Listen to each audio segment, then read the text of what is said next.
Bienvenidos a este especial de la Feria del Libro 2025 aquí en el stand de la UniAJC. Hoy tenemos a una invitada supremamente especial. Quien les habla es Mauricio Nieto, docente del programa de Ciencias Sociales y Humanas. Y hoy tenemos a Marta Orrantia, ella es de Bogotá del año de 1970, es periodista y autora de ficción, ha trabajado como editora de la revista Gato Pardo y fue editora internacional de la revista Soho. Fundó y dirigió la revista Rolling Stone en su versión para la zona andina y Panamá. Fue también catedrática en la maestría de escrituras creativas de la Universidad Nacional de Colombia y es autora del libro periodístico Todopoderosos de Colombia de 2013 y las novelas Orejas de Pescado de Planeta 2009, Mañana no te presentes, Literatura Random House 2016 y Cipriano, Literatura Random House 2020. Y hoy nos acompaña para hablar de esta obra que es Juego de Té. Bienvenida, Marta. Hola, Mauricio, muchas gracias por la invitación. Y bueno, vamos a hablar de esta obra que a mí me dejó muy cautivado porque hay un elemento que se convierte en todo el eje central de esa historia y es el té. Pero el té no simplemente como la bebida, sino todo lo que acontece, ese artefacto, toda esa pieza como tal, y que aquí me pareció algo interesante porque descubrí algo en la historia y es, a veces los objetos son importantes, pero lo que pude descubrir es que aquí el más importante es la historia que está detrás de ello. Me gustaría que nos contaras cómo hilaste este ejercicio. Bueno, sí, la verdad es que este juego de té es un juego de té que existe, es un juego de té que mi tía Teresa, que tiene 90 años, me lo quería heredar. Es un juego de té de porcelana finísimo del siglo XIX. Y a mí no me interesaba el juego de té, sino la historia. ¿Y por qué la historia? Porque ha pasado a través de 5 generaciones de mujeres y nunca nadie lo ha usado. Entonces este objeto, este juego de té, como bien dices, es finalmente la excusa para contar la historia de estas 5 mujeres que son mujeres cercanas al poder político, al poder religioso, al poder económico, al poder cultural. Mujeres que han estado, por así decirlo, como en la pepa de todo. Y además, pero han sido sometidas, han sido maltratadas, han sido, o sea, mujeres a las que no les ha ido bien. Entonces estoy contando como la historia de Colombia a través de las mujeres. Por ejemplo, una de ellas era esposa de Marco Fidel Suárez. Entonces, ¿qué pasaba mientras que Suárez estaban en la guerra de los 1000 días, que no se llamaba así? ¿Qué pasa? Pues como las tragedias que vivían cotidianamente y cómo las mujeres en Colombia hemos sido tratadas casi como objetos, casi como juegos de té, como porcelanas, digamos. Y aquí hay un ejercicio interesante porque cuando yo leía la novela me transporté a una película que de hecho es una adaptación literaria, que es Las Horas, y ahí donde estas mujeres también, a partir de esas transiciones del tiempo y de esta narrativa, de hecho Nicole Kidman aquí interpreta a Virginia Woolf. No sé si hay una referencia, hay un elemento de inspiración en algunas de estas historias que también obviamente interpelo allí por la investigación sobre la historia de Colombia. ¿Cómo fue ese elemento? Si hay una influencia allí y cómo fue el trabajo de investigación. Estás hablando de una influencia de Virginia Woolf.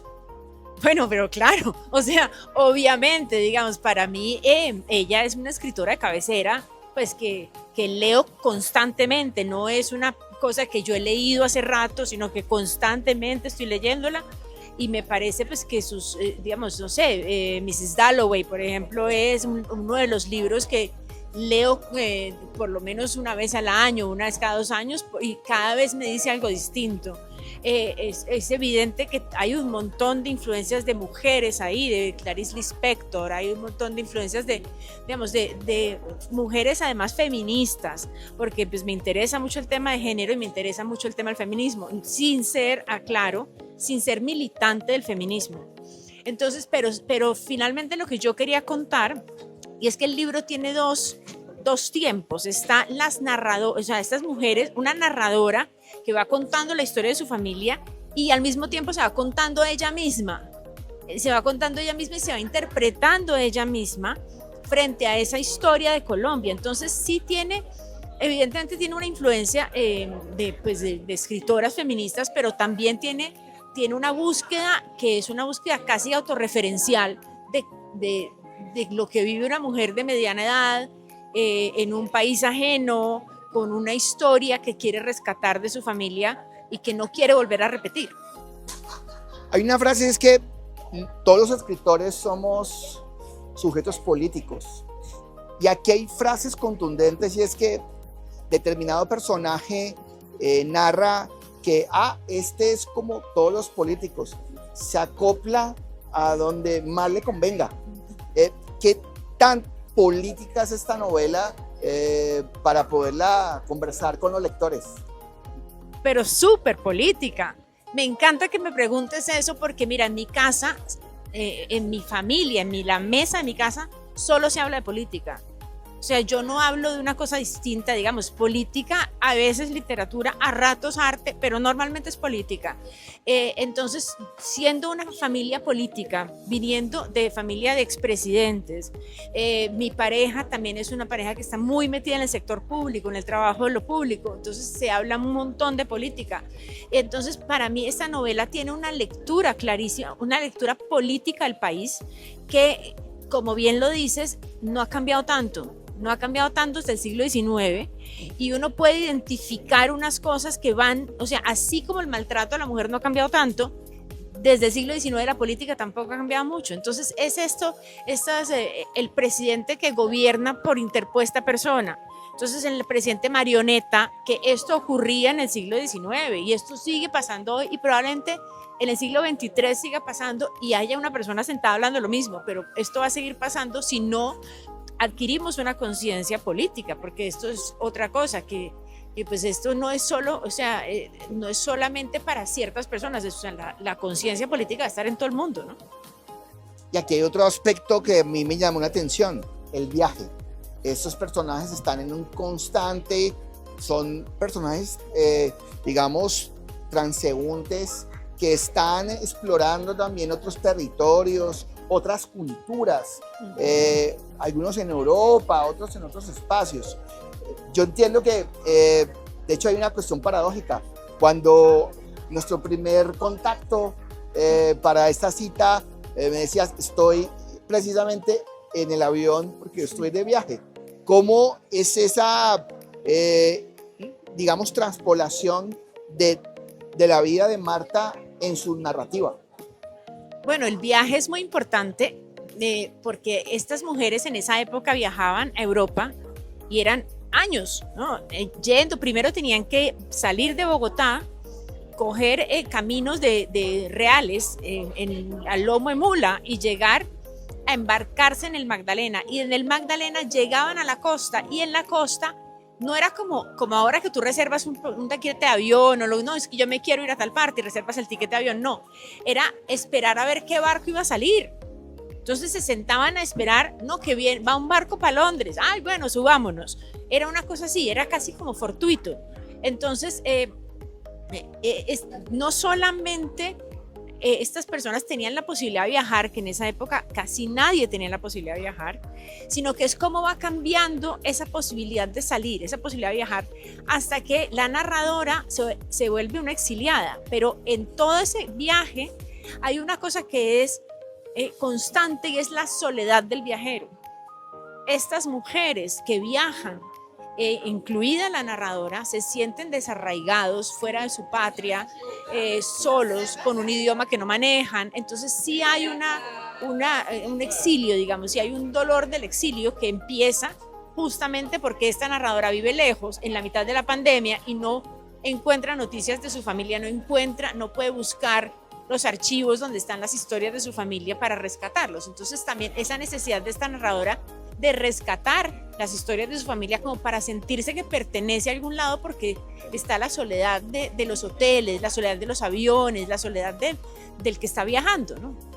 Y hay un elemento interesante que acaba de nombrar Marta y es la soledad, porque los que escribimos nos enfrentamos constantemente a la soledad. ¿Marta lo disfruta? ¿No lo disfruta? Todo el tiempo. Lo disfruto un montón. No, no necesariamente disfruto escribir, disfruto la soledad. Pero yo no creo, a diferencia tuya, que la escritura sea un trabajo en solitario. Creo que hay un montón de colaboración en la escritura. Es decir, yo empiezo escribiendo en solitario, pero está la persona que me ayuda a investigar, los primeros lectores de prueba, hay un montón de tire y afloje, los editores, el diseñador de la portada, el corrector de estilo, hay un montón de gente, incluso la gente de prensa, hay un montón de gente siempre involucrada en este asunto de un libro. Entonces, a mí no me ha pasado que yo sienta que esté sola. Yo tengo un montón de, digamos, mis amigos, mis colegas de la Universidad Nacional, nos leemos entre nosotros, hacemos un taller de literatura, digamos, de escritura, porque yo les mando mis textos, ellos me dan palo, así como yo les daba palo a los alumnos, ellos me dan palo a mí, y vamos haciendo un tire y afloje para armar el texto. Entonces, yo no siento que esa primera idea, esa primera germen, pues es un germen solitario, pero el resto es un trabajo súper colaborativo. Marta tiene una gran trayectoria en el campo de la narración periodística, de la no ficción. Esos elementos, por ejemplo, cuando yo leía unas imágenes bellísimas, como si uno de los personajes decía que su habitación del hotel era como si estuviera en el vientre de un animal, ¿verdad? Esas imágenes que son poesía. También detecto un ejercicio interesante que proviene del periodismo narrativo. ¿Cómo ha sido esa influencia y cómo has aprovechado ese ejercicio? Importantísima influencia por varias cosas. Primero, un periodista siempre investiga. Entonces, mis libros siempre tienen que estar investigados y tienen que tener una cosa de, digamos, no necesariamente es ficción, pero tiene que tener una investigación gigante detrás de lo que sea, de la época, del evento, de todo, una investigación. Segundo, en la escritura misma, el periodismo me ayuda porque me ancla en la realidad. Yo casi nunca adjetivo demasiado, yo me cuido un montón en ser parca, en dar imágenes, como tú dices, dar imágenes más que adjetivos. Que el lector sea el que adjetive él, o sea, o ella, que ponga.